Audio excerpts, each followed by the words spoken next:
For decades, the formula for success was supposed to be simple: get a degree, get a job, and build a life. If you followed that path, society promised you stability. But right now, millions of students are about to discover something uncomfortable. They didn't buy a guaranteed career, they bought a very expensive bet. Think about the numbers. A 4-year degree can easily cost $50,000 or $100,000, which would be 50 lakhs or 1 crore in Indian rupees, or even more once you include housing, interest on student loans, and the years of income you gave up while studying. And many of the degrees that were considered the safest possible choices just a few years ago, computer science, business, marketing, generic IT, are entering a world where AI is changing the value of entry level work faster than universities can update their syllabi. This is not another college is a scam video. Education is not becoming worthless. In many ways, education is becoming more important than ever. The real problem is that degrees are no longer equal assets. Some degrees are becoming dramatically more valuable. Others are quietly becoming low return investments with high debt attached to them. If you are a student choosing a major, or a parent paying for a degree, a young professional wondering why your resume is disappearing into a black hole, or someone considering studying abroad, this video could save you years of wasted time and tens of thousands of dollars. What most people haven't noticed yet is that the finish line has moved. Today we're going to break down why the old degree model stopped working, how AI is changing the economics of white collar careers, why geography matters more than most students realize, and a practical blueprint you can use immediately to protect your career and increase your earning potential. Let's dive in.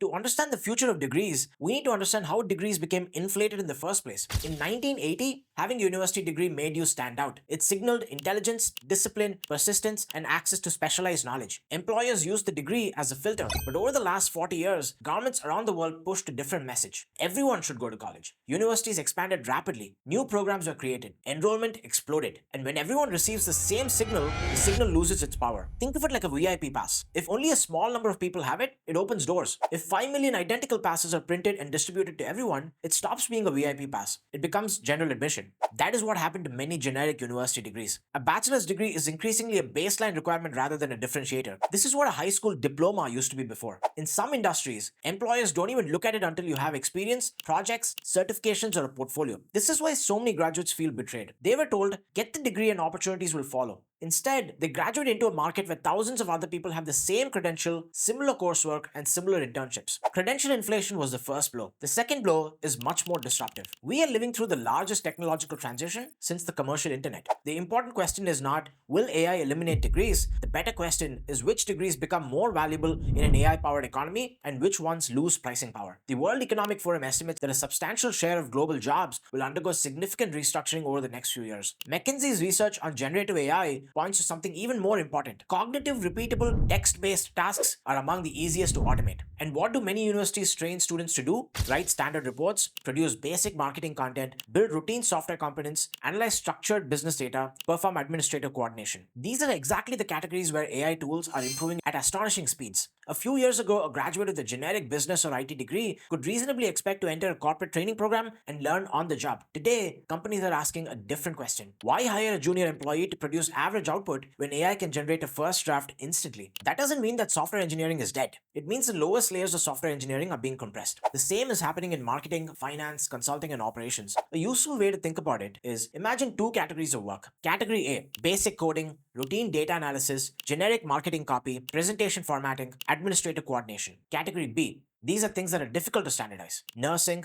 electricians, robotics technicians, cybersecurity specialists, AI systems engineers, product managers who understand customers deeply, sales professionals handling complex human relationships. The value is shifting away from routine human production and towards applied expertise, human judgment, and real-world problem solving. And there's one category that I think is especially important today: entrepreneurship and business building. If you understand sales, marketing, negotiation, customer psychology, distribution, and how to use AI to increase your leverage, you have a much stronger long-term moat than someone who knows only how to perform narrow technical tasks. AI can generate code, AI can generate ad copy, AI can summarize research, but AI cannot build genuine trust with a client, read subtle human signals in a negotiation, inspire a team, understand local culture deeply, or take responsibility when a business decision has real consequences. The future does not belong to people who compete with AI. It belongs to people who use AI as a force multiplier for uniquely human capabilities. This is where the conversation becomes uncomfortable. For decades, students asked, should I go to college? That is is no longer the right question. The new questions are which degree, which university, which country, at what cost, for which labor market. This is what I call the great degree divide. A computer science degree from Stanford is not economically equivalent to a computer science degree from an average institution with weak industry connections. A nursing degree in a country facing severe healthcare shortages has a different labor market value than a generic management degree in an oversupplied market. And this is where geography becomes incredibly important.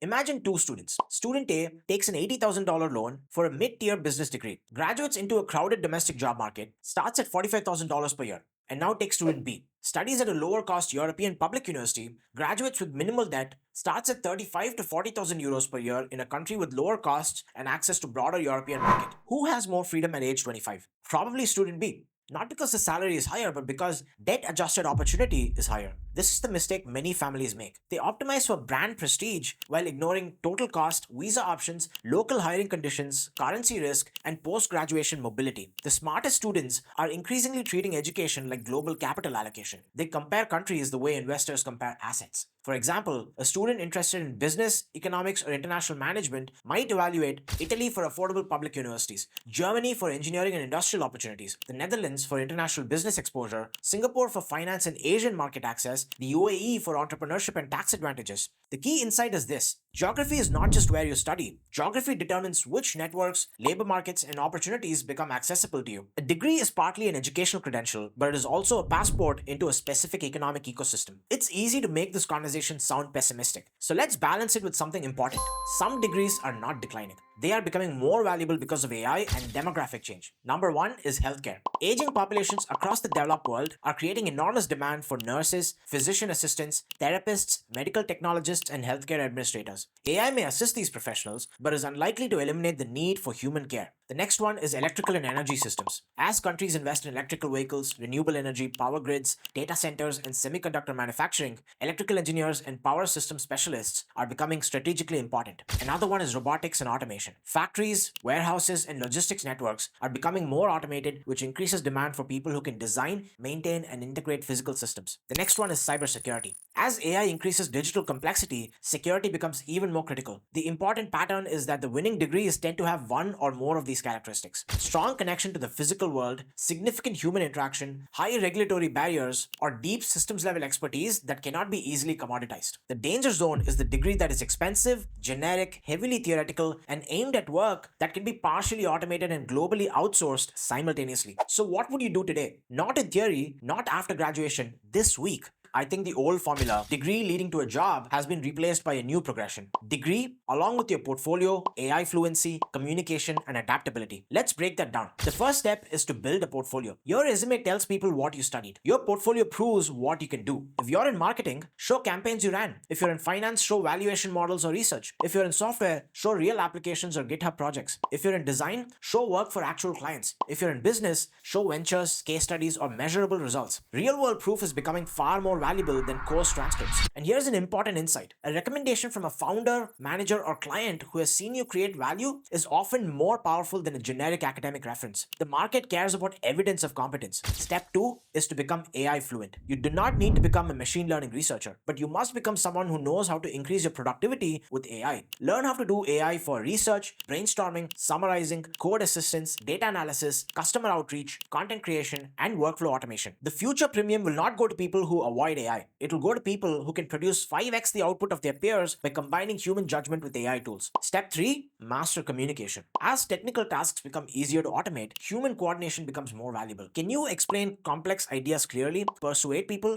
negotiate, lead a team, manage conflict, present confidently, and build relationships? This is where many technically brilliant graduates struggle. Communication is no longer a soft skill, it is economic leverage. Step 4, develop adaptability. The market that exists when you start university may not exist when you graduate. The tools used in your first job may be obsolete by your third job. The most valuable career skill is increasingly the ability to learn, unlearn, and relearn faster than the environment changes. People who treat education as a 4-year event are vulnerable. People who treat education as a lifelong operating system are much harder to replace. The old promise was get a degree and you'll be fine. That promise belongs to a different era. We are entering the great degree divide. In this new world, cheap generic credentials are under pressure. High debt degrees face increasing scrutiny. Applied skills are gaining value. Geography matters more than ever, and human capabilities amplified by AI are becoming becoming the winning combination. So before you spend the next 4 years of your life and potentially the next 10 years of your income paying for a degree, ask yourself a different question. Not what should I study, ask what combination of skills, geography, debt level, and opportunity will give me the most freedom 5 years from now. That is the question that will determine whether your degree becomes a launchpad or a very expensive piece of paper. The rules have changed. The good news is that most people are still playing by the old rules. If you understand the new ones early, you have an enormous advantage. If this video gave you a useful framework for thinking about education or career decisions, let me know in the comments. I read all of them. And if you found this video useful and engaging,